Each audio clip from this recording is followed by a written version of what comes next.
I was just thinking that it's so fucking typical that Croatian hijacking day is, of course, a different day than Serbian hijacking day, you know? They couldn't just share a day on the show. Yeah. Well, Yeah. the Serbs use the old calendar, I guess. Yes. Yes. Which is what, like 3 months off then or something like this? What is it, like 2 weeks off? Well, I mean, when was our Serbian hijacking day? That would settle it. Oh, yeah, then, yeah, it has been a while. It's been a while. Yeah. Yeah. I mean, Kavaja did extend the hand to the Neo-Stashes, I think. We mentioned that he wanted to liberate some of them from prison. Right? Yeah, right. I've been wondering You're about that. Because the guy that we're going to talk about a lot today was also in Leavenworth for a long time. I don't know whether he was with some of the Serbian prisoners there, like Kajevic just.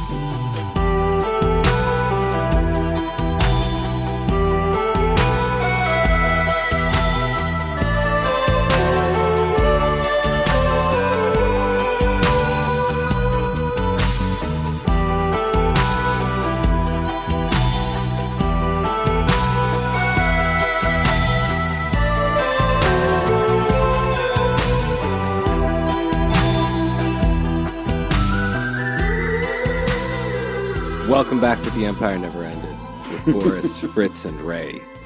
Hey. Yo. Hijacking day number 2. Yeah, welcome back indeed. Yes. I guess today we're going to continue down the rabbit hole. Into the skies. Into the skies.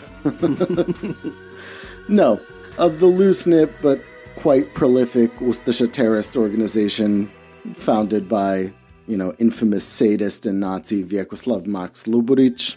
Whose death we enjoyed recently together. We did. And as I promised last week, we're going to get into some of the more high-profile actions that were done for the cause of Croatian independence. I think if last week was any indication, there's plenty to choose from when we're talking about these guys, Cold War era Croatian terrorism. But today we're going to kind of do a little case study of one of the more, let's say, notorious figures from the movement, who is still celebrated in Croatia to this day.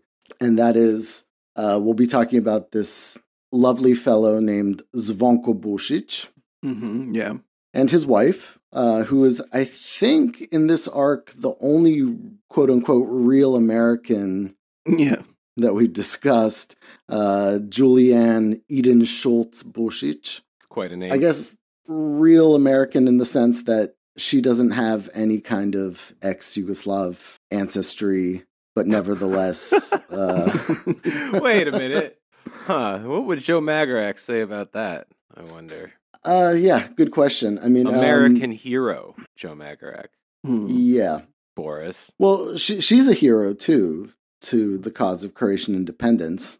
Okay. Because despite not being Croatian in any genetic way or really associated with Yugoslavia other than by marriage, she's still pretty famous. I mean, she did an ad for the last Croatian prime minister. Wow. Grabar Kitarovic. She endorsed her, and in a weird way, I think she said in English something like "I'm with her" or something, like put up a peace sign, and then said it in Croatian. She speaks excellent Croatian, by the way. Mm-hmm. Okay.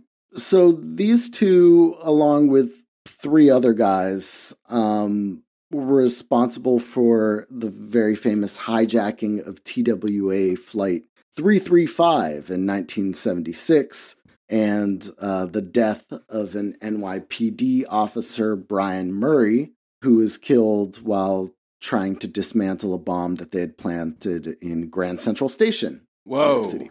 Yeah. So that's about as high profile as you can get, right? I mean, bomb in Grand Central Station, hijacking a TWA flight, and taking it across the Atlantic Ocean. But Busic's story is kind of interesting. In some ways, he's definitely emblematic of this new generation that I talked about last week of Croatian nationalists. But is kind of different in some other ways. But So Zvonko Busic, the guy we're talking about, was born in 1946 to a very poor family in the village of Gorica in Herzegovina, very close to the border with Croatia. From his own account, he grew up with a lot of stories about the Second World War. His area had been kind of contributed a lot of Ustashas. Max Luburic himself is actually from a village that's very close by, right? So this is that kind of area. And so obviously, like, the locals didn't have very much sympathy for the new communist government. Busic was, by all accounts and his own, a studious young lad. He was the first in his family to really kind of seriously pursue a higher education. Like I said, they were from a very rural, poor background.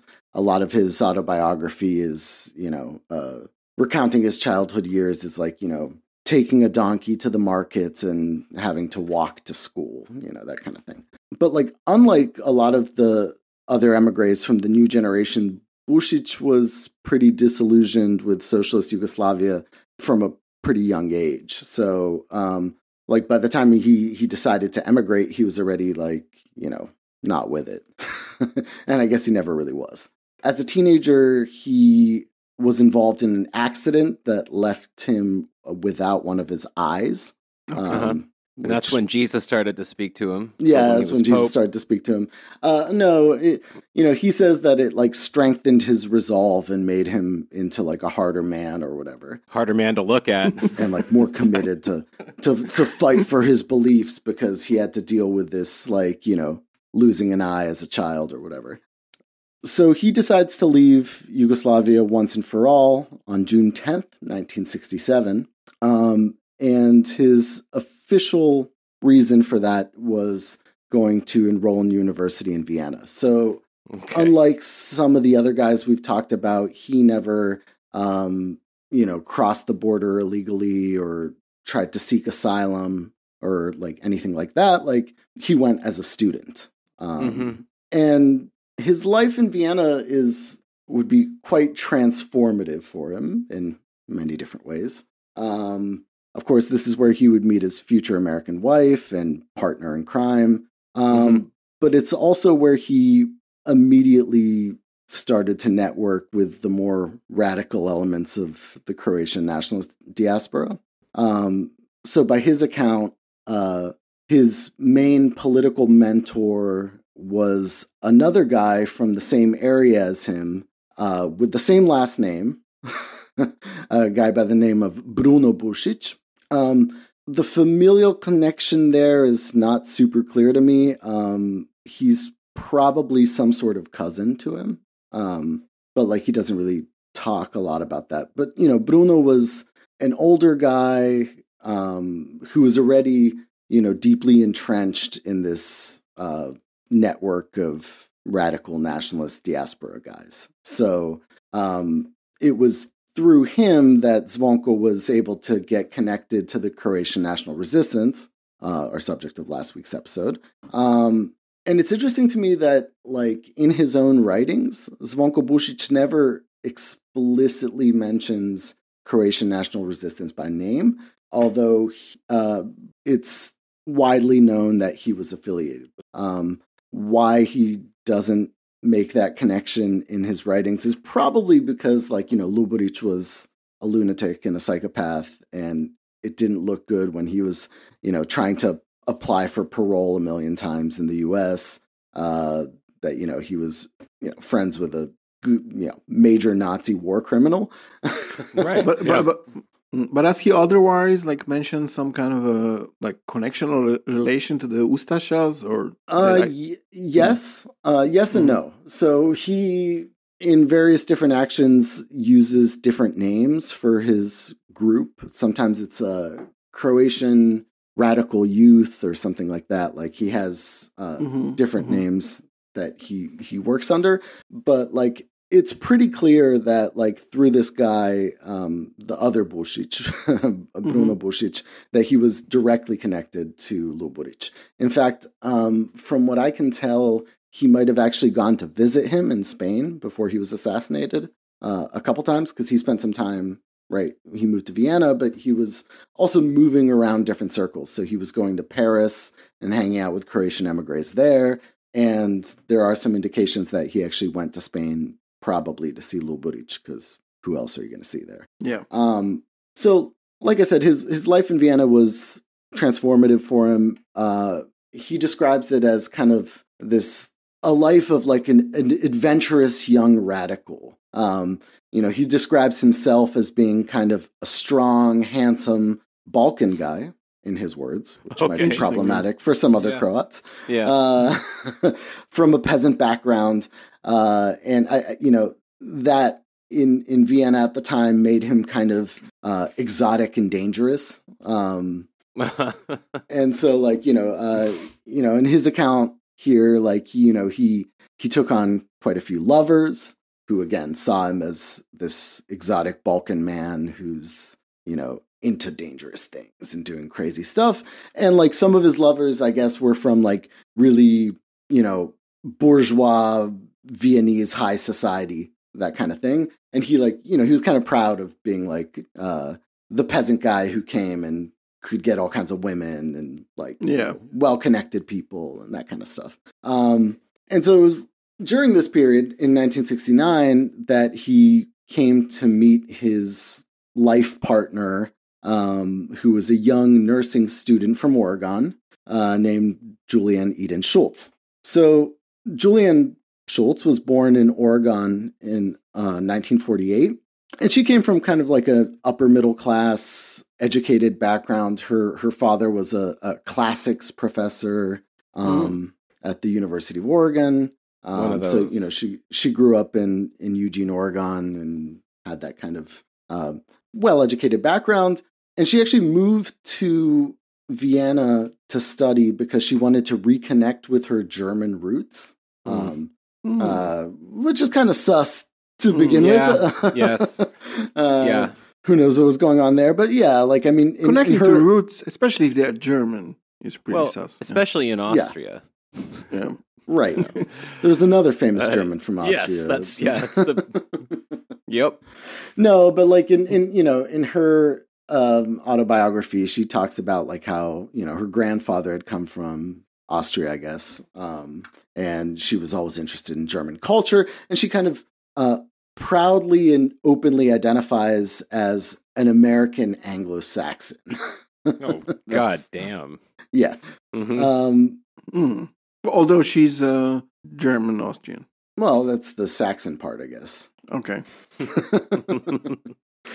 Yeah, so this young, like, promising nursing student meets Zvonko Busic pretty much by through catcalling.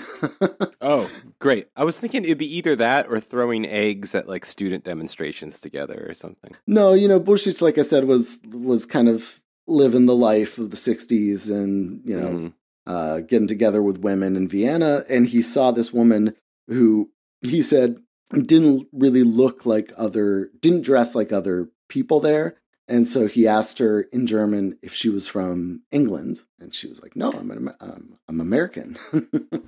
And I guess they hit it off from there. Okay.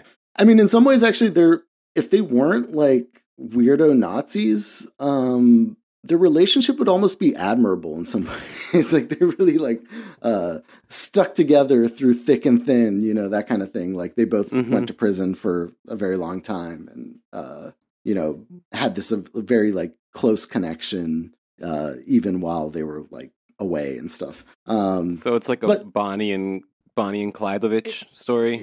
Yeah, totally. It's nice. Ustasha Bonnie and Clyde, I guess.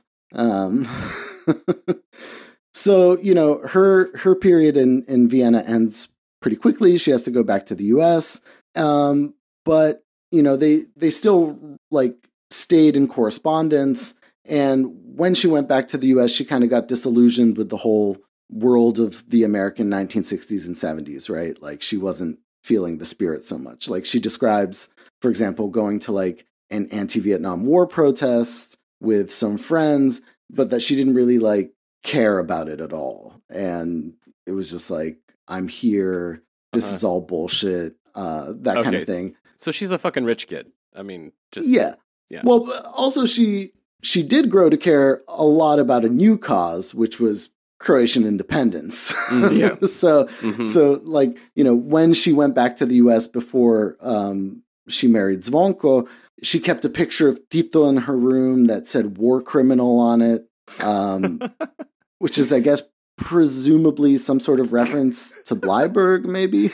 Can you imagine meeting this person and going to their house, and this is some rich kid from Oregon, and you walk in and there's fucking Tito with like paint on it saying war criminal. Yeah.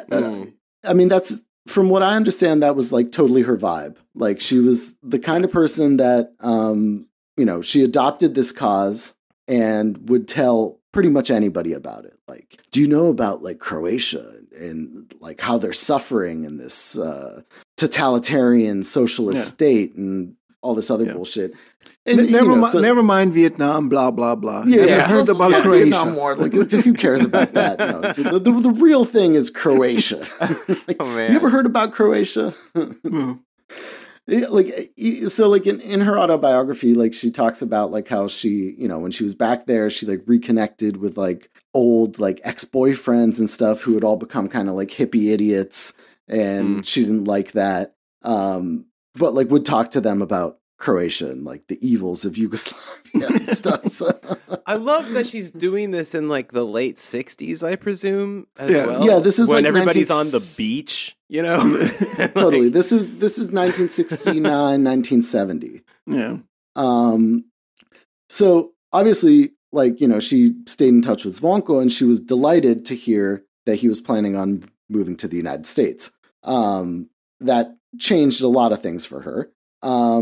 She decided, in order to kind of prove her commitment to the cause of Croatian independence, she would take on an action that, to my understanding, was almost completely organized by Croatian National Resistance, right? That network. So what she did in 1970 was go with another young American woman, to Europe. They went back to Vienna, and they stayed there for a few months and networked with, again, this like Ustasha resistance network. And they gave her a bunch of leaflets.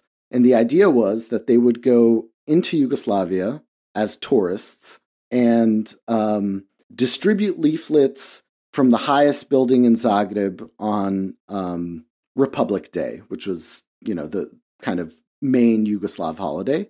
And they did exactly that. And she talks about like how scary it was to cross the border, and these like communist border guards looking at her American passport. They didn't find the leaflets, and she was very relieved. And, so it's almost like it was super easy and nobody bothered her. Is that kind of what she's saying? Yes. I mean, honestly, she got off pretty easy. So they did do that. They climbed to the top floor of the main of this big like new kind of skyscraper that was it's on the main square in Zagreb, and they threw all these leaflets out at like people celebrating Republic Day. In fact, they were actually kind of disappointed that there weren't more people celebrating Republic Day in the square. They had expected that there would be like a ton of people, it would be like a whole thing, and it was just like a few people, a band playing, that kind of thing. But they distributed these leaflets. I like the image. Obviously, they were detained almost immediately by like Yugoslav police. Well, I don't think it was the band, guys. No. The leaflets themselves were like this kind of typical like Yugoslavia's enslaving Croatian people, independence now kind of stuff. I mean, from what I understand, the leaflets themselves were written by guys in the Croatian National Resistance Network. She would later write her own things, but this, I believe, was written by others, and it was in Croatian, which she didn't really speak well at the time. She does speak it quite well now, but at the time, she didn't know anything. And so, obviously, they get detained by Yugoslav police, and, of course, kind of due to their, privilege of having American passports, they're held for like a very small period of time and then get deported, right? Mm-hmm. So in that sense, they got off pretty easy, compared to what like the Yugoslav state would do to them if they were Croatian. That was the whole idea, right? Like, get 2 young American girls in there, and they'll get away with it, and they did. So they get deported from Yugoslavia, and they leave. And then back, she leaves Yugoslavia, and in 1972 marries Zvonko Busic in like a civil marriage in Frankfurt, Germany. He subsequently moves to the U.S., and they get officially married in a big church wedding in none other than the Croatian Catholic Church in Manhattan that I mentioned last week as well, as being this kind of big base of Croatian emigre radicalism. So that's where they get married. And so they move for a little bit, like with her family in Oregon. Zvonko Busic describes this period as very nice for him. He was just like, swimming, and there weren't any Croats there, so he wasn't involved in political organizing. But obviously he had moved to the U.S. for political reasons, and it was to network with this broader Croatian national resistance that he had been affiliated with in Europe as well. So they, after living in Oregon for a little bit, they moved to Cleveland, which, as we've talked about before, is one of the main Croatian centers in America. And also, like I said, he never explicitly ever says that he was part of Croatian national resistance, but you can tell from his writings and his activities at the time that he was frequently traveling to Akron, Ohio, which is where this guy, Rudolf Eric, was based, who was first like Pavelić's commander of the Croatian National Forces, Croatian Defense Forces or whatever in North America, and then later affiliated with LaGuardia's guys. So this is the guy who was essentially responsible for organizing all of Croatian national resistance activity in America. LaGuardia corresponded with Eric constantly. He was one of his most kind of reliable guys. Diehard Ustasha, guy who I think was in the regular Ustasha army in during the Second World War, but then when he went to America, became like really, really diehard and committed to the cause. I think he eventually became a lawyer in the U.S. too, and so he had some sort of kind of like legitimate credentials as well. But yeah, he was based in Akron, and so like, why was Zvonko Busic going to Akron all the time? Well, guess because he was a member of Croatian National Resistance, right? Yeah, I actually couldn't think of another good reason to go to Akron. I was trying to. I don't think there is a good reason to go to Akron. Yeah, I think that's probably the best one. It's on their sign when you enter the city. Home of the Croatian National Resistance guys. From my understanding, actually, like the network in Akron was pretty small, right? So Cleveland was home to this, big pro-Yugoslav Croatian community. That's where our favorite communists were based too. Yeah. But in Akron, they had like Eric opened his own like Croatian community center or whatever that was like explicitly Ustasha. Okay. So small community, but radical. So speaking of radical, in 1976, so they got married in 74 in the U.S. He had been living in America for a little bit now, got acquainted with how the community was there and what was going on. But by 76, he decides to take radical measures. Okay. So according to his own account, in his autobiography, he was deeply convinced that the Yugoslav Secret Service, UDBA, was going to kill him pretty much any day now. There's always a chance, I mean. Yeah, no, I mean, he had pretty good reason to believe that. I mean, they were offing people left and right, especially in Europe, and that's why he came to the U.S., because they weren't killing as many of them in the U.S. as they were in, West Germany or Sweden or whatever. He lived in both places. And he decided that he wanted to do an action that would make headlines around the world, right? Leave his mark. If they're gonna kill him, he's gonna say something and be remembered for it. And after considerable amount of planning. I'm actually like relatively impressed with how much planning they did. They decided to hijack an airliner, right? Plant a bomb and hijack an airliner. And he... Yeah, I mean, compared to how Sopo did it, which was like... Oh, exactly. A phone conversation where one guy is saying to the other, you should organize a press conference. Yes. And the other guy thought that's a code for hijack a plane. Downs a few bottles of rakia and stumbles on a plane and does it. Yeah, this is definitely not Sopo. This is way better organized than Sopo. But not before you tell your FBI handler exactly what you're about to do. What you're doing. Yeah. Yes. I think you, Fritz, asked about drinking in the last episode. Yeah. And he never writes about it. But actually, Julienne's account of how, for example, the emigre community in Cleveland looked was pretty drinking centric. But that's from the perspective of probably like a scared wasp. Rich scared white woman in Cleveland. She hated Cleveland, by the way. It was filthy steel town, and she had to go to these smoke-filled bars where all the Croats were drinking brandy known as rakia. Yes, rakija. So they were definitely Croats, getting it by in. the way, completely different people and culture from Serbs. Right. Totally. Yes. Totally. Their like innate like state building nature makes them better organized than the Chetnik diaspora, but Zvonko Busic decided to do this action. He committed to it 100%, and he did a lot of research, some of which was reading the Anarchist Cookbook, of course, to learn how to make bombs. He even says in his autobiography that he had ripped pages out of the Anarchist Cookbook from a library and then didn't want to tell Julianne because she would be upset that he destroyed library property because she comes from an intellectual family.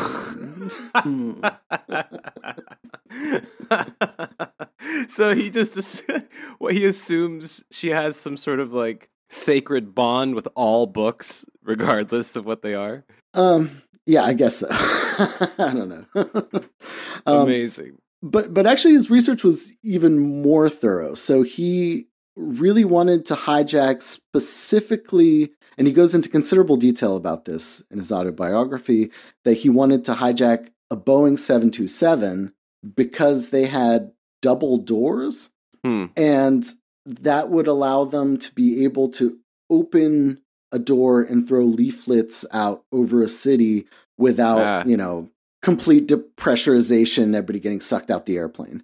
Denuncio style. This is the plan here. Yeah, I guess he based this off of a famous bank robber who hijacked a 727 and was actually able to escape with a parachute after robbing a bank. And then he specifically says, like, I don't care about money. For me, it's all about the leaflets and educating people to the Croatian cause and all this kind of bullshit. So their idea was that they would get, like, they planned specifically around getting a 727, and they succeeded, right?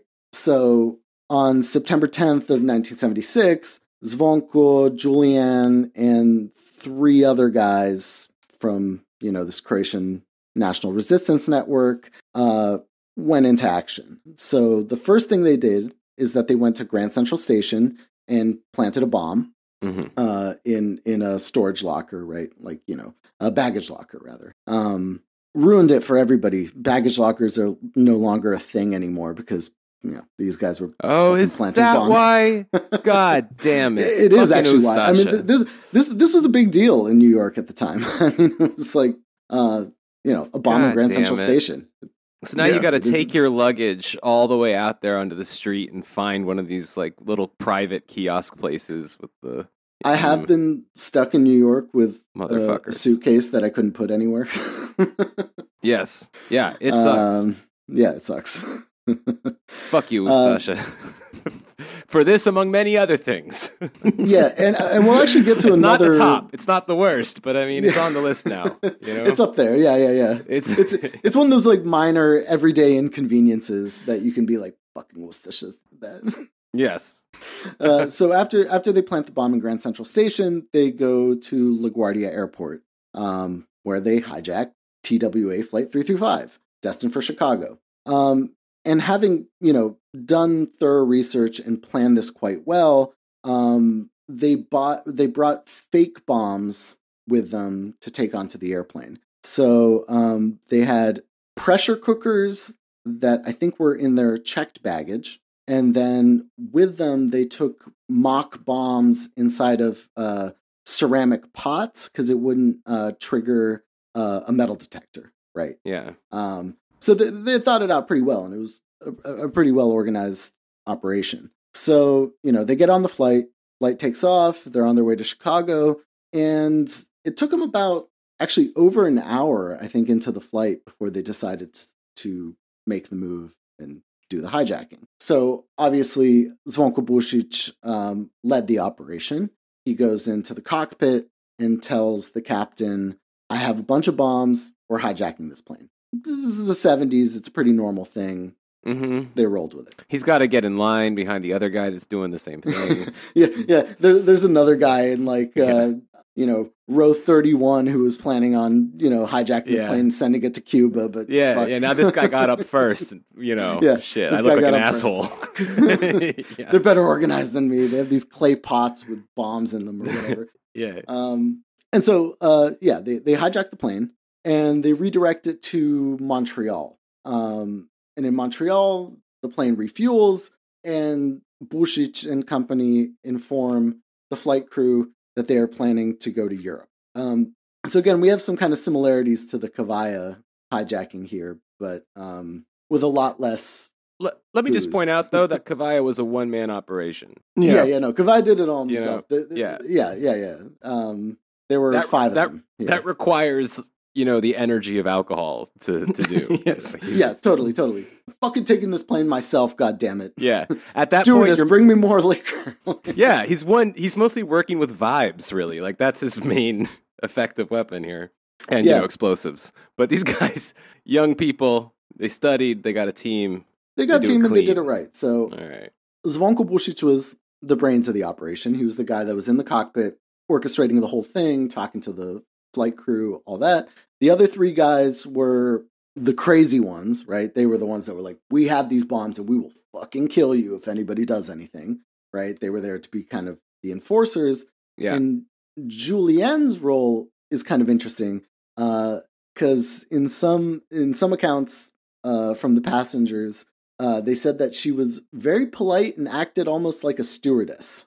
Oh. In that she was like, going up to the cockpit and talking to Zvonko and then coming back. It's like, is everybody okay? Do you need anything? I'm just trying to help. Like, good American white woman. Have you guys heard about Croatia? Do you know? Do you know that they're enslaved by this monster Tito who eats children? And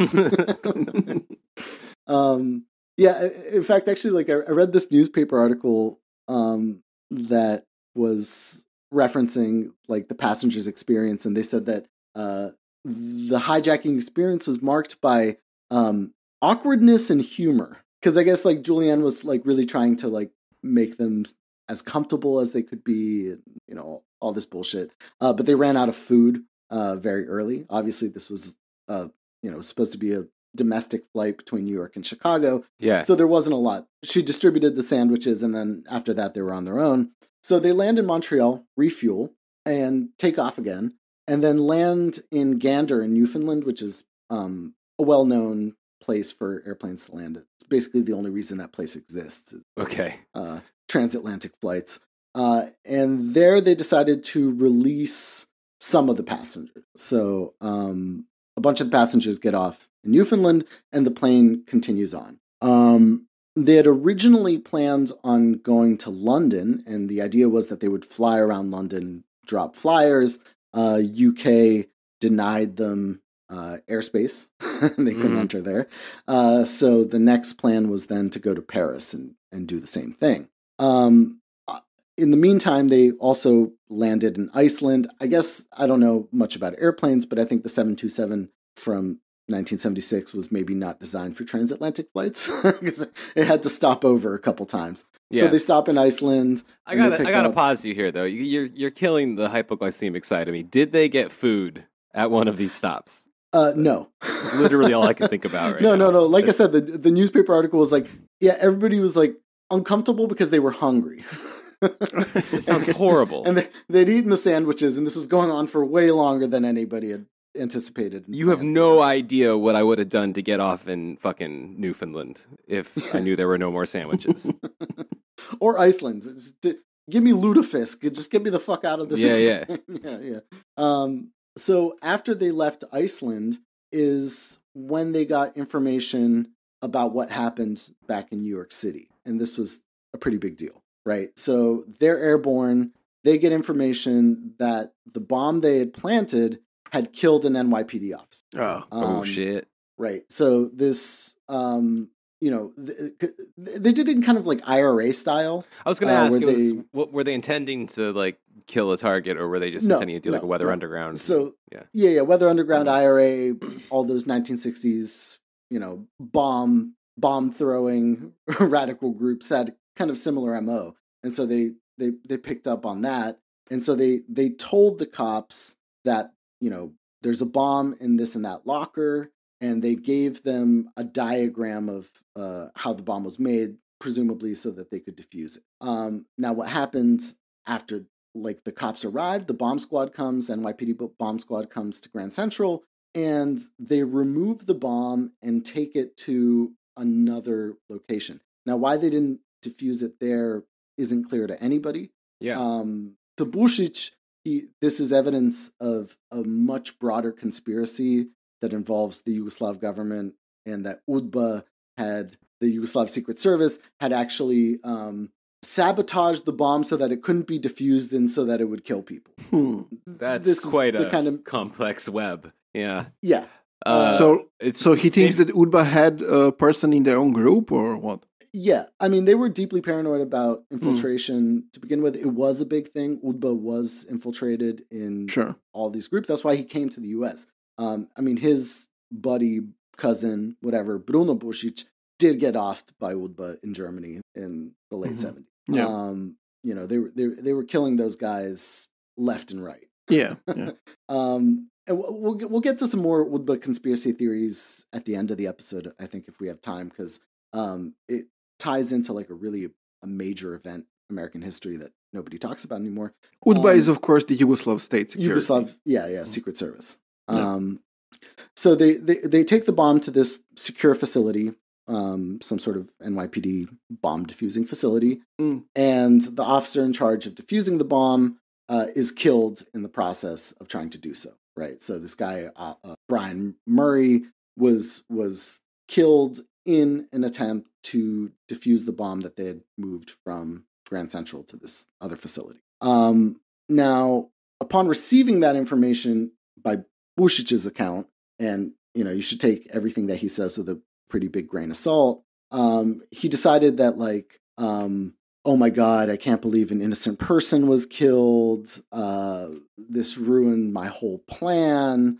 The idea behind the bomb was to prove to the state that they were serious, right? Because they didn't bring real bombs onto the plane. So the idea was that if they saw that they had planted a bomb, that they would think that, the fake bombs that they had were real, and they would take them more seriously. And he never anticipated that somebody would die in the process. And, he writes a lot about how he, provided all the necessary information to defuse the bomb, and so when he receives this information in the airplane that's crossing the Atlantic, that's by his account when he decides that there's no point in trying to push this further. Of course, he didn't have the ambitious ideals of Kavaja to, take the plane and fly it into Yugoslavia and crash it into Communist Party headquarters. The idea was to just distribute leaflets or whatever. So Well, that's also the difference between, growing up in kind of more or less a normal, well-off American household versus receiving decades of direct head trauma combined with an ocean of alcohol. Yeah. That probably a literal ocean of alcohol. Yes, that's what you get. Two different plans. Yeah. Yeah. Their other plan with this hijacking was to force all major American newspapers to publish their manifesto about Croatian independence. They didn't really do so. But that's because they get to Paris, and after like a considerable amount of negotiation with the U.S. ambassador to France, they decide to surrender. Right, and that's they come out of the plane, everybody's free, and they surrender. Now, in Busic's account, of course, he said that like his whole intent with doing this is that he knew that he was either going to die or go to prison forever, and that he wanted to be a Croatian martyr. So surrendering was, he didn't die in the process, so surrendering was the next best option. At least people would remember him or whatever. Just real quick too, because I'll get to this at the end of the episode. I definitely 100% don't believe that they didn't intend to kill anybody with those fucking bombs, and we'll talk about why later. Okay. So, obviously after they surrendered and were taken back to the U.S., the case against them was pretty cut and dry, right? They hijacked a plane and killed a cop. Yeah, not looking good. Yeah, not looking good. So Zvonko Busic and his wife Julianne were sentenced to life, but with the possibility of parole. Which again, it's the 70s. Everybody was hijacking airplanes, killing cops, planting bombs. Did some shit like that. Now, and they're white people, but Black Panthers that did similar things did not have the same treatment at all. So yeah, I mean, they were sentenced to life with the possibility of parole. Their other comrades, the other three guys, received lesser sentences. Most of them, I think, served at least a good decade in prison. So Julianne actually made out pretty well. So she ended up serving 15 years before she was released. And kind of the only notable thing that I could find that happened to her in prison is that she was attacked by Manson family fanatic Lynette Squeaky Fromm. Yeah, that's which great. Ray, I mean, you're a more Manson family type guy. I don't know. I haven't. What do you mean by that? I haven't read about it recently, but I think I don't know why. I don't know. Don't remember. I think Lynette found her irritating or something like that. I can believe that. Yeah, she tried to attack her with a hammer. I think. Yeah, with a hammer. Yeah. Mm-hmm. Which is pretty interesting. Yeah. I don't care about King Zvonimir. God damn it. Yeah. Also, the use of hammer. I mean, for Ustasha. Yeah, it's true. Yeah. There seems to be a pattern there. Stop. Hammer time. From Luburich's hammer smash face, there was another famous Ustasha in West Germany who was also killed with a hammer. Maybe Lynette Fromm was working for UDBA. I mean, that would be an interesting turn of events. But it's interesting because we already established some kind of a Manson connection with Sopo. Now we have one with these people. It's pretty weird. Yeah. Yeah, it's. I mean, look, you're in federal prison in the U.S. in the 70s. Yeah, but it's not like the Manson family had like thousands of members, But still. And somehow both Sopo and these Ustashas managed to have some sort of connection to them. Yes. Yeah, it's pretty bizarre. Yeah. So yeah, right. She gets out after 15 years. In Zvonko Busic's account, he was like, it was hard for her, but women's prison is easy or whatever compared to what I had to deal with. And he had to deal with a lot because he ended up serving 32 years in the can. Okay. Just a pretty long time. And it obviously had a pretty major effect on him. He actually escaped prison in the 80s. He had, because he fancies himself as like an intellectual who is, smarter than other prisoners, right? He's there for political reasons, not because he's a rapist and murderer or whatever. And it was around when Julian's first attempt at parole was denied, that he decided that he was going to break out of prison and like go rescue her. And he succeeded. I mean, like he writes about a lot in his memoirs, exactly how he did it. And it's, very complicated. Obviously, every prison escape is a pretty big feat to do. It's harder now, of course, than it was back then. But like, he managed to go out through like a air duct into a place where he was able to, he'd planned this for months and months, stashed away all kinds of stuff that he could take with him, even took different prison jobs so that he could stash things away in particular places that other prisoners couldn't go. And he was able to traverse the razor wire fences and all of that and get out pretty much unscathed. And he was like, he even said, like, I was completely ready to be killed. All of the guards are Vietnam vets who know how to shoot. And like once you get past the, I guess, the first level of security and you're going to the razor wire, they have full authority to just kill you. So he gets out, but he spent, I think, a little less than 24 hours free. He was deeply, deeply disappointed and disillusioned that all the Croats that he called had like wives and families and stuff, and nobody wanted to come pick him up from escaping prison. And so like, I guess like one guy said, oh yeah, I'll come pick you up. And he waited for him at some bar. This was in New York, upstate New York, Pennsylvania. I think this was when he was in Levittstown or whatever. Either way, somewhere on the East Coast, because he also spent time in the South in federal prisons in Georgia, California. He went all over. He was in prison for 32 years. I mean, he made his way around the country. And so of course, like nobody came to pick him up, and then he surrendered himself. And obviously there was a huge manhunt for him. The local cop who picked him up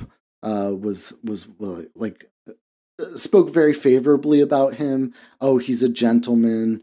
We talked. We didn't necessarily agree, but like, he wasn't harmful or anything like that. So, I mean, this is what he says in his memoirs. Whether or not it actually looked like that is a whole other question. But, yeah, right. Yeah. So he goes back to prison, obviously, and then gets transferred to a much more like to a supermax. He goes to maximum security facility that he actually liked a lot more than regular prison, because you're kind of in your own cell. Everybody has their own cell. Everybody there is either somebody that like is super important or had already like had a successful escape attempt and stuff like that. So, this is kind of the period of his imprisonment where he feels, I guess, most at home. And he's with the best prisoners now. The best of the best. And I think actually like it is kind of important to talk about his prison experience and how it compares, for example, to somebody like Father Kajevich, who also did, significant time in U.S. federal prisons. If, Kajevich had some sort of kind of redemption arc in prison in which he realized that, like, racism was bad or something like that, Zvonko Busic's experience was rather different. Okay. I'm actually kind of relieved to hear that, because if we ended up having like 3 of those in a row, I know, right? I mean, there are some actually notable similarities that we'll talk about here in a sec. By the way, I just read something more about Squeaky's attack on Julianne. I can tell you now or later if you want. No, go ahead.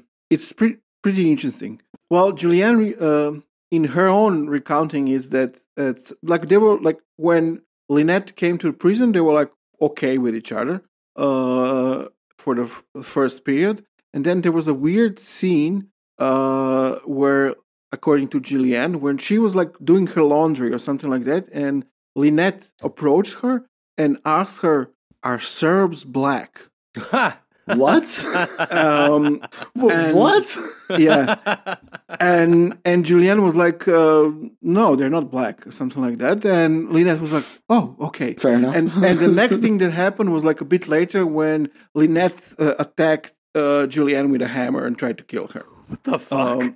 And like Julianne's explanation is like, okay, she's crazy. They're crazy people. They had this racist ideology, whatever, and maybe she wanted to know, should they add Serbs on the list of people that should be exterminated or something like that. But I'm thinking like maybe Julianne was like going, talking a lot about these Serbs and, the fight against them. Yeah. And Lynette was like, and racist Lynette was like, okay, why is she talking so much about Serbs? Are they black or what? Yeah. And then she said no. And she's like, well, then what the fuck, lady? What? Yeah. Why do you care so much about these fucking people? Yes.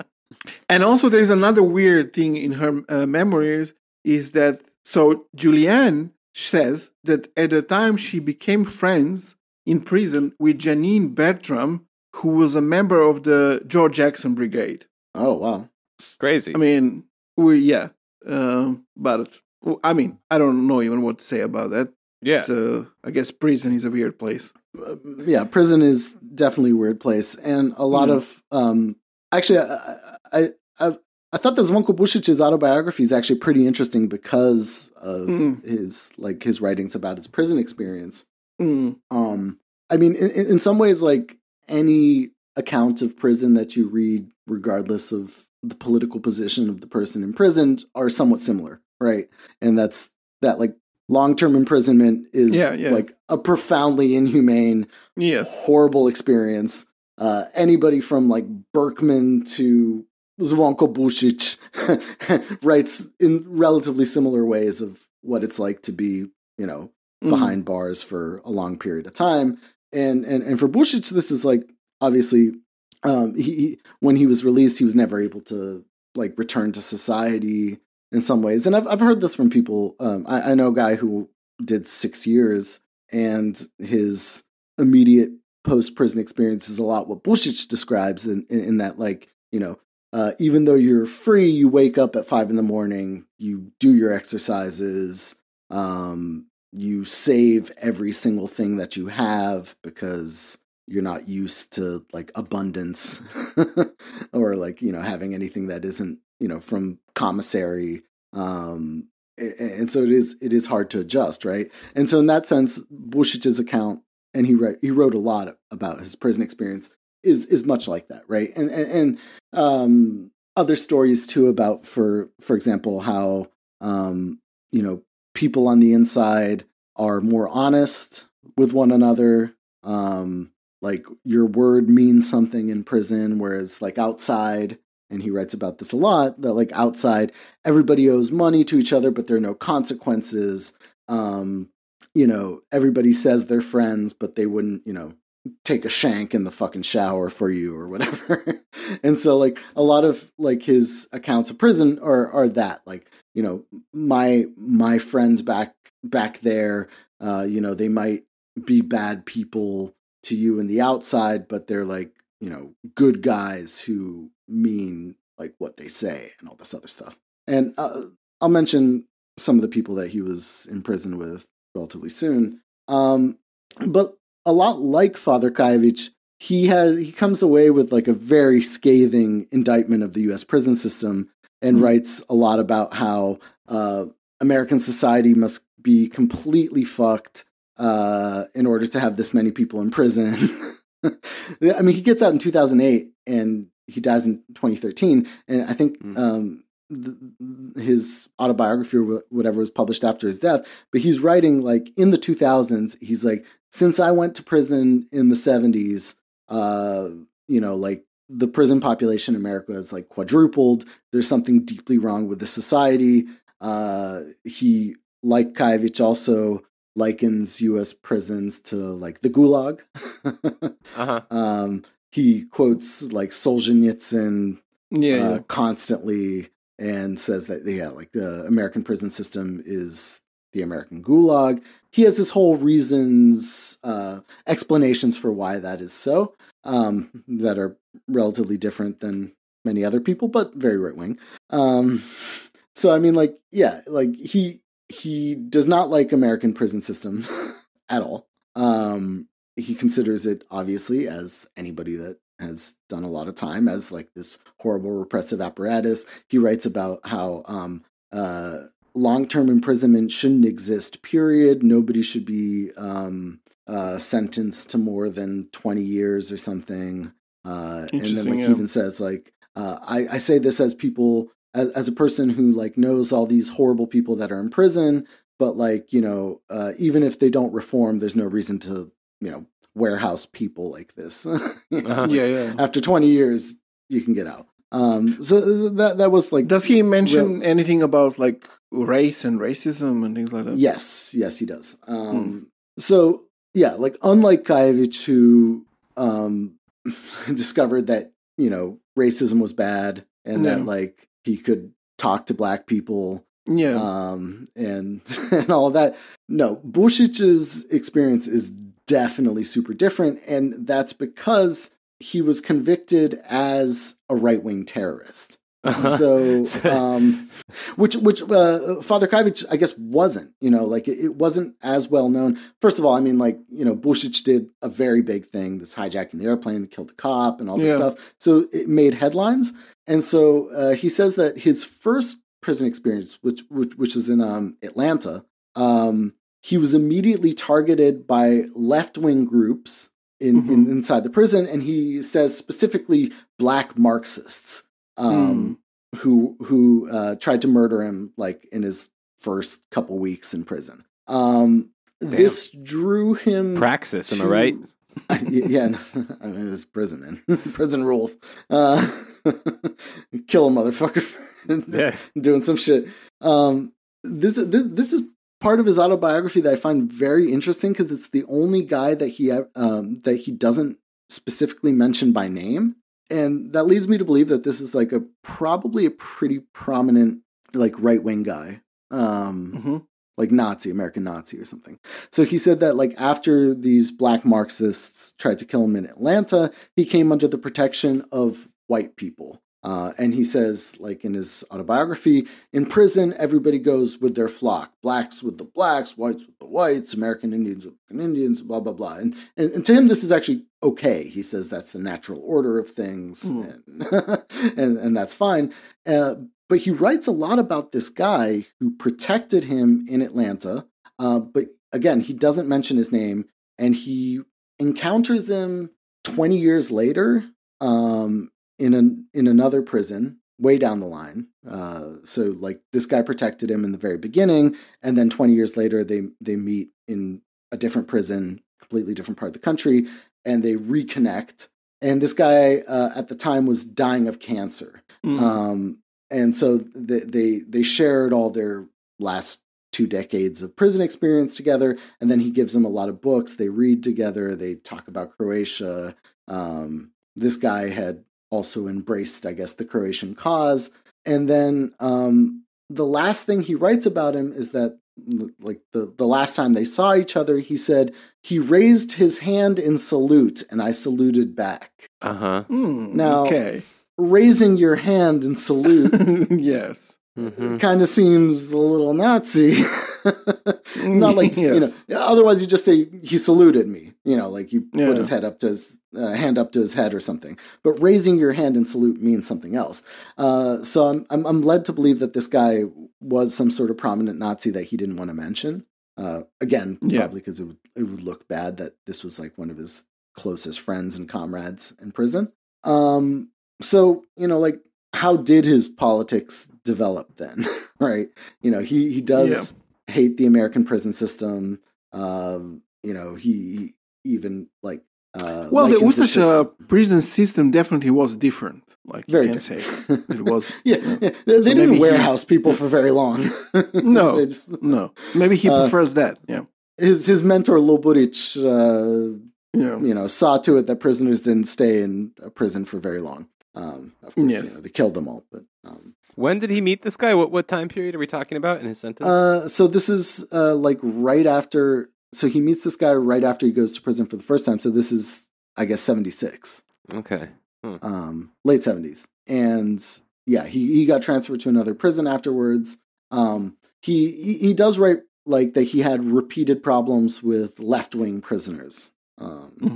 that like there was even like another attempt on his life in one of the other prisons that he was in. But like his politics are interesting because if you read the leaflets or the press release that they wanted to, issue to all major American newspapers when they hijacked the plane, it comes off in a very kind of liberal language. I mean, Julianne wrote it, and there are a lot of appeals to the United Nations, human rights. Human rights are being violated in Yugoslavia. Croatian patriots who just want their own state that was so rudely interrupted in 1945 to have like the right to secession, the right to use their language, which is also prohibited in Yugoslavia.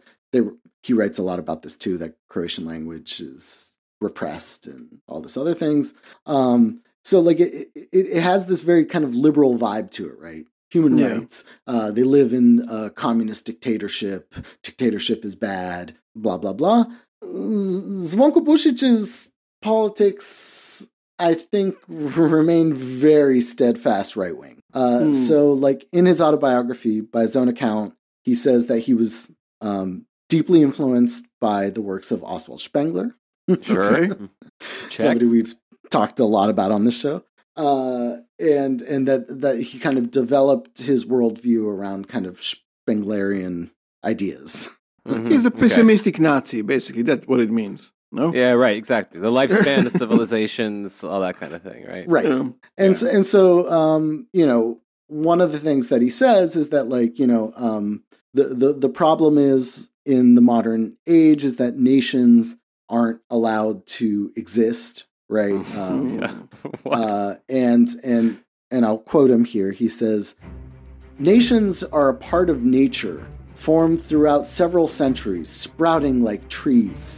Nations are the plan and the will of God, so they should be defended and nurtured, each with its own specificities. A nation is a large, extended family connected by blood and spirit, and that is why each one has its own particular character, morality, and traditions." Okay. Actually, that even sounds, to me, more Yakian even than Spengler, in a way, because Yaki really did play up the organismic part of that, with the idea of it being a living thing that sprouts organically. And I mean, like, for Spengler, that was a fucking metaphor. you know, because he wasn't insane. No, he takes it quite literally. And so he applies this also then to racial issues in the U.S., right? So he does say that, like, in prison, everybody sticks with their flock. And he says that is completely natural. That is how it should be. And if we want to overcome any racist biases that we might have, like, it is fine. People should stick with their own, and that is the natural order. But, like, in order to overcome any kind of prejudice, we just have to read the Bible. And say, and that, like, God made everybody equally, and it's okay that, people stay separate. That's basically his summary of racial issues in America after being in prison for 32 years. So yeah, stick with your own, and God loves you all, basically. Okay, but is the Pope a real Pope? That I don't know. Actually, I think we could probably even guess just offhand that since they're, like, well organized and they do things, probably none of them were from that world. No. Yeah. I mean, he does have, like, for example, he's a old school Ustashan in the sense that he is very adamant about Muslims being Croats, and talks about that a lot, and that, like, he respects the religion of Islam. They're also Croats, and the whole idea was to have a bi-religious state of Catholicism and Islam and that kind of thing. So in that sense, he's old school. Yep. All right. Well, because he also spent the entire period of the Yugoslav wars in prison. He petitioned many times to be released so that he could go fight in the homeland war in Croatia, and all this other stuff. Which would absolutely happen if he was in prison in Croatia, but, like, I don't Right. see that Totally. working for him in America. It's kind of a dumb move. He killed a cop and hijacked an airplane. Look too favorably on that. Although, I mean, this was like it did go to relatively high levels. I mean, this was a period in time in which Croatia was popular. The Croatian cause was more popular than it had ever been in certain U.S. political circles. So he was trying to appeal to that, and there were some congressmen and the like who were interested in his release.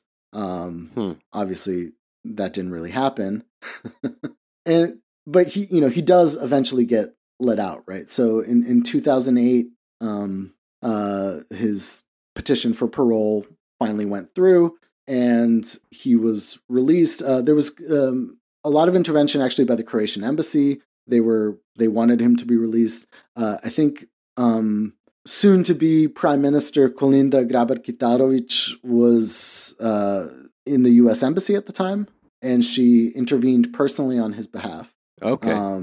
Many times. Actually, Tudjman even petitioned for his release, too. It's a lot of people petitioned for his release. So when he does actually get released in 2008, he goes through this whole process. It took a long time. Obviously, these things do. He writes about how he was like dehumanized by the American system, and he just wanted to go back to Croatia. And he does, right? So Julianne had been released considerably earlier, and she was already in Croatia. So when he gets out, she finally went back to her homeland. Yes. The place that she had only gone to once, and that was to throw flyers on the main square in Zagreb. Yeah. No, they got a house on the Croatian coast and had a very nice life. And so he gets released, and he comes to Zagreb, where at the airport he's met with hundreds of supporters. Like they say usually that there was like 400 or 500 people that came to greet him upon his arrival. Of course, he doesn't adjust well at all to being free. He was in prison for 32 years. He wrote that like he just couldn't handle the stress of going to a grocery store, seeing other human beings and like all that other kind of stuff. And it definitely he also probably didn't like Croatia, which was no, he didn't, and that's why he fucking killed himself in 2013. Oh, and so he gets to Croatia. He's feted as this kind of hero. He joins various different right-wing political parties, goes on speaking tours, the whole bit. He's a national hero, right? He's a guy, he achieved what he always wanted, which was to be a guy who is known for giving up so much for the Croatian cause, right? And he comes back to Croatia, and then he says, Croatia's fucked. And it's fucked because they never achieved true independence. And the reason for that is that Croatia is still controlled by the communists and something that he writes a lot about, the globalists. okay. okay. The Jews. Right. In fact, here, I'll read something that he wrote. He said, these globalists are unfortunately assisted by rootless intellectual prostitutes and all kinds of egocentric writers whose corruption and blindness prevent them from seeing that every human being can become a complete and happy human being only through his family and community, his nation, his faith. Okay.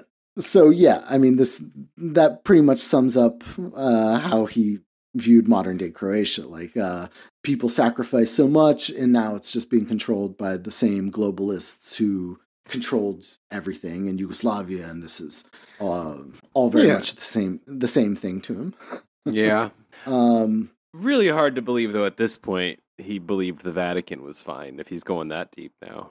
Yeah, I don't know. He doesn't write specifically about the Vatican, but he does write a lot about the globalists, and everything is the fault of the globalists. It's more about the nation. He's not like but he's like he's a clerofascist, right? I mean, he wants this like church state type of thing. Yeah, totally. I mean, Croatian National Resistance, and we talked about it last week, they had deep ties to the Catholic Church. So, when they got married in that church in Manhattan, it was officiated by some bishop who was an Ustaša, you know. Right. And they did it specifically there so that this guy could officiate his wedding, and that guy was completely all about Luburić's idea and the like. So, I mean, he definitely had deep connections to Catholic Church. Catholic clergy would come visit him when he was in prison. Like, he didn't get many visitors. The visitors he got were Catholic priests and ustashas, basically. So yeah, I mean, he deeply disillusioned in Croatia, kills himself in 2013. You know, Julianne finds his body in some sort of suicide note. Most people seem to think it's because of his kind of greater disillusionment with Croatia and his like complete inability to re-enter society. Like, Sure. he Yeah. wrote entire chapters about like how he just couldn't handle doing anything because prison life had transformed him into something completely different. I think for honorable mention here, I would just like to note some of the guys that he went to prison with, because like when we talked about Father Kajević, you know, he had that whole weird Manson family connection and all this other stuff. When you do 30 years, you meet a lot of crazy people. So is this like his yearbook? Is that what you're giving us here? Yeah. I didn't know where else to put it in there because like it's just like just throwing that out now. He spent 5 years with Aldrich Ames, who's a very well-known prisoner, one of like a very high-ranking CIA official who was convicted of espionage and for transferring information to Russia.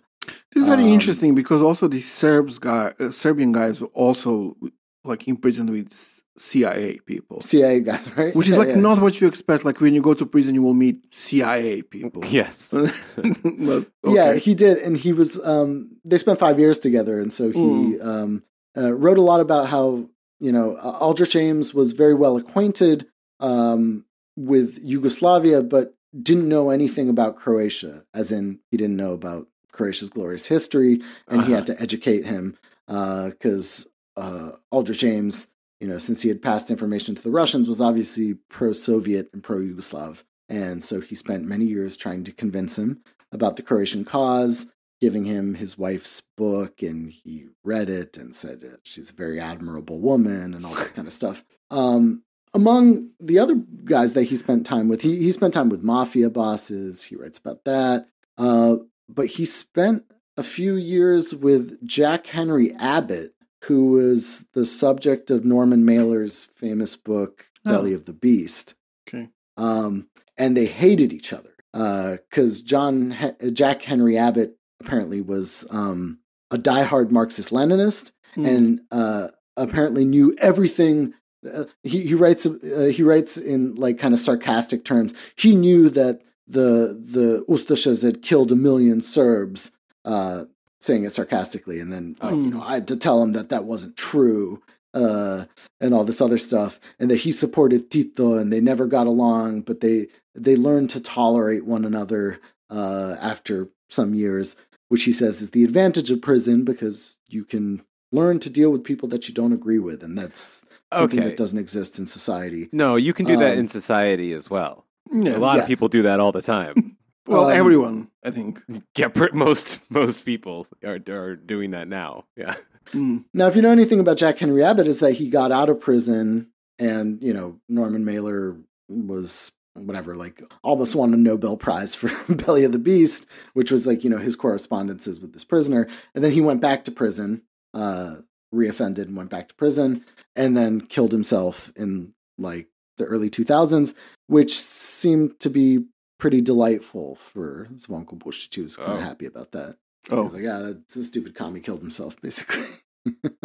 And then a few years later, he killed himself. And he kills himself, in 2013. Yeah, once he gets out of prison. Yeah. So there is one last thing, and it's kind of a big elephant in the room, and that's the 1975 bombing of LaGuardia Airport that killed 11 people.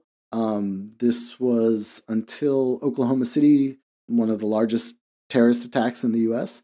And the general consensus was that it was most likely Ustasha's, and Zvonko Busic was suspected of carrying out this action for a lot of reasons. It fit all of the mold of all their previous actions, even down to how the bomb was constructed, resembled a lot the bomb that they would build later in Grand Central Station. They killed the cop, but nobody has ever been convicted of it. So initially, it's still like one of America's biggest like unsolved crimes. Right, 11 people die at baggage claim at LaGuardia Airport. A suitcase full of explosives goes off and kills a bunch of people.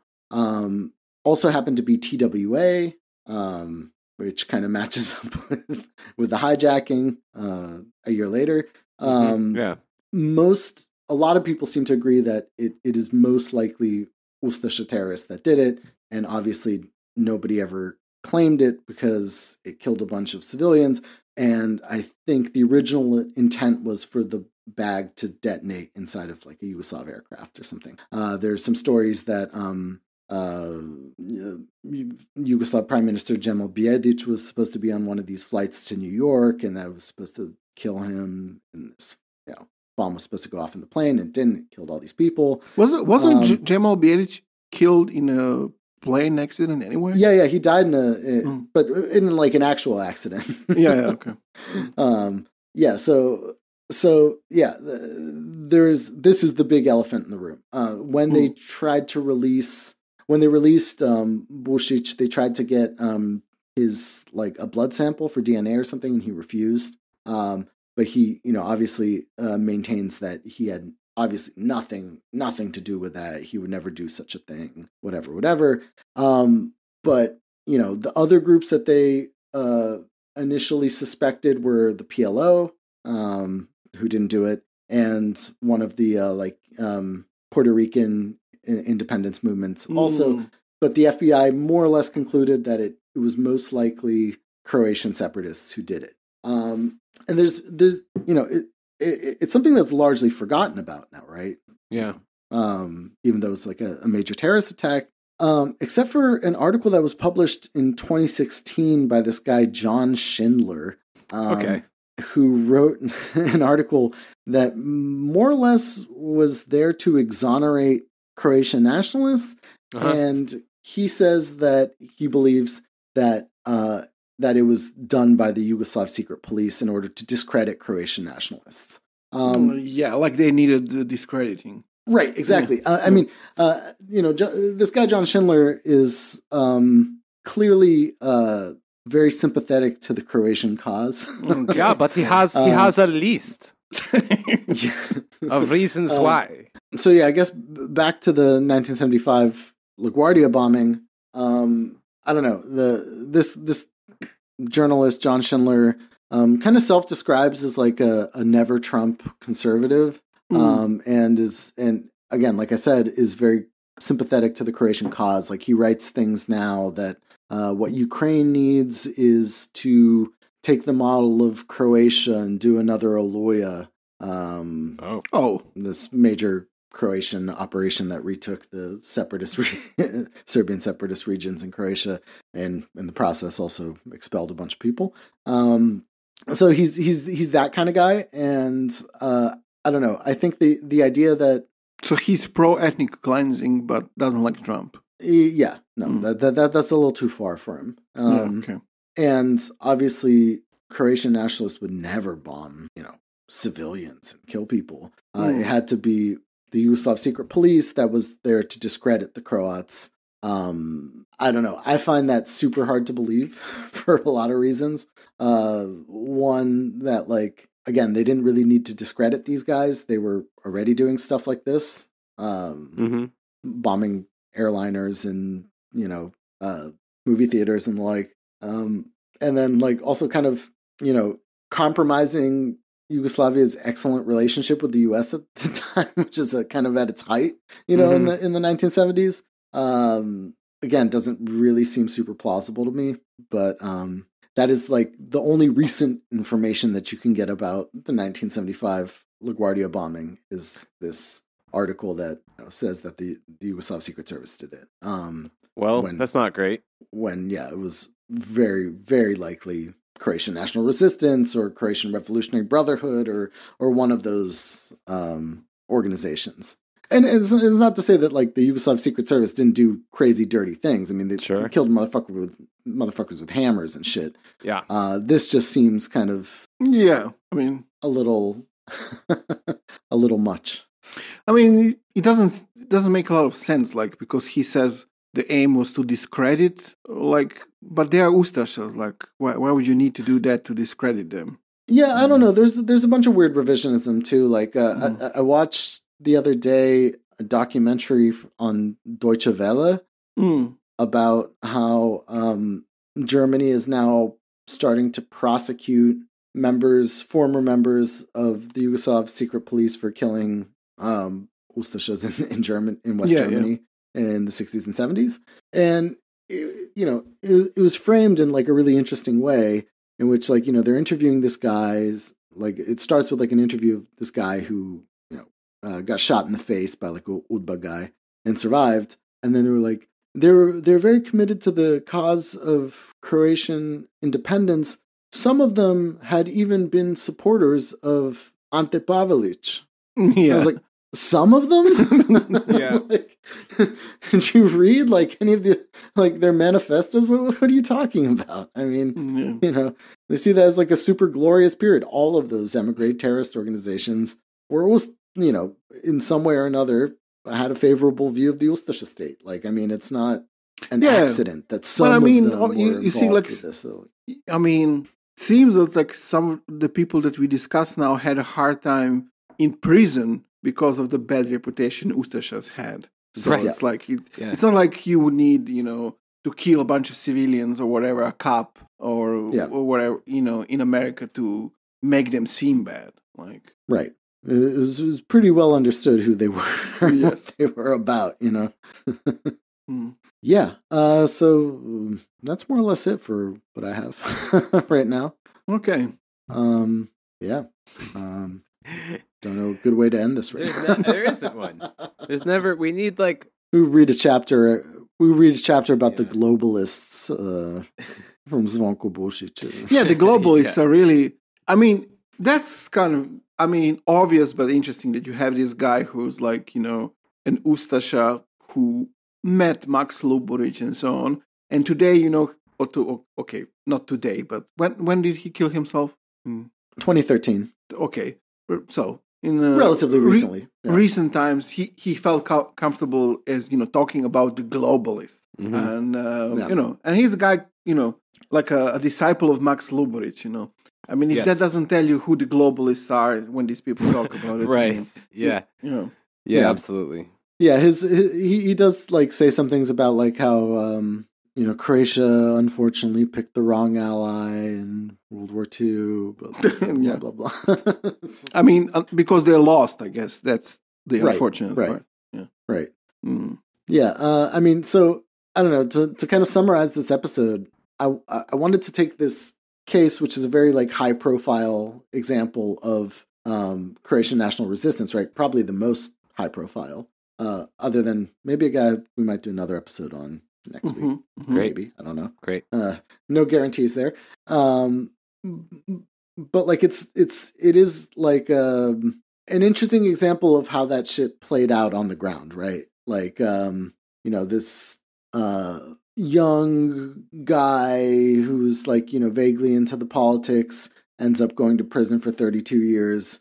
His wife becomes an ardent Croatian nationalist from like an American Anglo-Saxon background, who still lives in Croatia to this day and still does interviews on, Croatian television about how, the Croatian cause is the most important thing in the world and all this other shit. I mean, what a bizarre life she has. Very bizarre life. She's an American person who met this guy and then was married him, and then they ended up in prison for decades. And in the meantime, she became a supporter of Croatian nationalism. And then they finally are out of prison. Well, hold on. Gets attacked by fucking Lynette from sure, yeah. But then they move to Croatia and he kills himself because Croatia sucks, and now she lives there. I mean, Yeah. like, what? Yeah, I mean, And gets that's- interviews by, I guess, right wing media outlets, right? Yeah. Yeah, totally. And lives And actually, lives like on the more beach. mainstream outlets too. I mean, like, it's very bizarre. Does she ask I'm- herself the important questions? Are Serbs black sometimes? She doesn't like Serbs much, from what I can Okay. tell from her autobiography. Mm. That kind of makes sense given who her husband was. Yeah. But yeah, I mean, like, this guy has like a statue on his fucking grave. 25,000 people came to his funeral. Oh. Damn. Like That I sucks. was watching like footage of his funeral, and it's the grand array of like the Croatian right wing, different kind of like paramilitary groups and veterans groups with their flags, and everybody parading by, all these. But how Catholic do they view clergy, that all he this. killed himself? Like, Yeah, I guess that doesn't look good. No. I mean, I don't know. I don't know, Fritz. You might know better than me, but I don't think the Catholic Church looks very No, favorably that's- No, you can't do that. No. on That's suicide. right That's out. Yes. that's not okay. but also from a nationalist point of view, he was this martyr, and they finally have an independent Croatia, and he came back, and then he killed himself. Mm. Yeah, I don't know. Maybe it like blackpilled some more people who were like, Mm. yeah, the problem is the globalists. Oh, sure. You know, Yeah. This guy dedicated his life to Croatia, and then he, Mm. it's a mess because the communists are still in control or whatever. Did he do it with a hammer? But he also thinks that they should have supported the globalist side, I guess, in the Second World War because they won. So I don't know what's there's. That might be too deep for Okay. his political philosophy. I mean, I read his book, and I got a relatively good idea of what he believes in. There's some stuff that's missing there. Okay. All right, guys. All right. So we'll continue the story, we hope, next week. But again, yeah, life's There will crazy be now. there will be another Wustash episode next week. It's just who it's focused on is a different question. Oh, is there like a contest in your mind? Are you sort of making them compete for Tenopod's attention? I am actually. I didn't initially plan on having this episode be just about Zvonko Busic, but He was the dark it ended horse. up- He was the winner. there was a lot to work with there, so I ended up Yeah. just rolling with it. Yeah, All right, all right. we'll find out next week. yeah. Yep. This is just, I don't know why this ending is so hard, We can just sign off, I think. It isn't. Right? Let's say. Okay. Great. See That's- you All right. next- See you all so next week. uninspiring. We need like a catchphrase, Well, I don't know. It might be hard. It's hammer time. It's hammer time. Yeah. Hammer. Stop hammer time. There we go. We're out. Yeah. Bye. Da-da-da-da, da-da.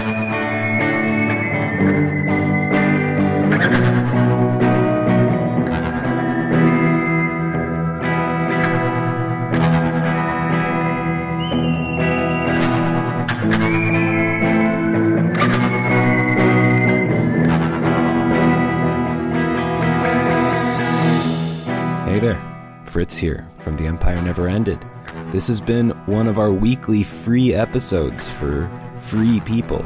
But for premium people, we also have weekly premium episodes, which you can get at patreon.com/tenepod, TENEPOD, and also follow our various social media things in the show description there. Like and subscribe them. Follow them. Like and follow and subscribe. Follow them. Do it.